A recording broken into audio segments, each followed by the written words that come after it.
नमस्कार, मी सौरभ कोरटकर. महत्त्वाच्या बातम्यांमध्ये आपल्या सगळ्यांचं स्वागत. बुलेटिनची सुरुवात आत्ताच्या मोठ्या बातमीने. घाटकोपरमधील होर्डिंग कोसळलेल्या परिसरातील 3 होर्डिंग हटवले जाणार आहेत.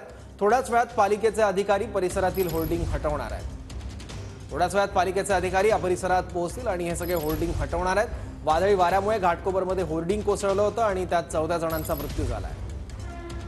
काल घाटकोपरमध्ये 120 बाय 120चा जो बॅनर आहे तो कोसळून जवळपास 14 जणांचा मृत्यू झालेला आहे.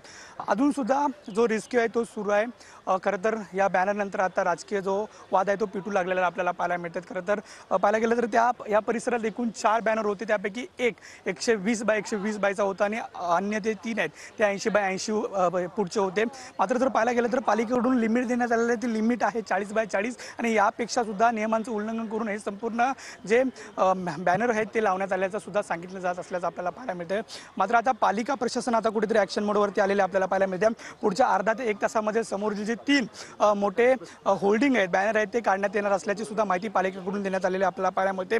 त्यामुळे हे 3 होल्डिंग तातडीने पालिकेकडून काढण्यात येणार आहेत. तशी कारवाई आता पालिकेकडून सुरू असलेली आपल्याला पाहायला मिळते. त्यामुळे थोड्याच वेळात या ठिकाणी संपूर्ण जी तोडीचं जे काम आहे ते पालिकेकडून केली जाईल. मात्र सध्या जर पाहायला गेलं तर अजून सुद्धा रेस्क्यू चालू आहे. गाड्या काढण्याचे शर्तीचे प्रयत्न सुरू आहेत. NDRFच्या टीम आहेत त्या सध्या दाखल झालेल्या आपल्याला पाहायला मिळतात. आणि काहीच वेळात अर्ध्या ते 1 तासामध्ये या तिन्ही एकाच मालकीचे असणारे तिन्ही जे होल्डिंग आहेत ते काढले जाणार आहेत. पुढे अजय मोतेसर, नंदकिशोर गावडे, TV9 मराठी, मुंबई.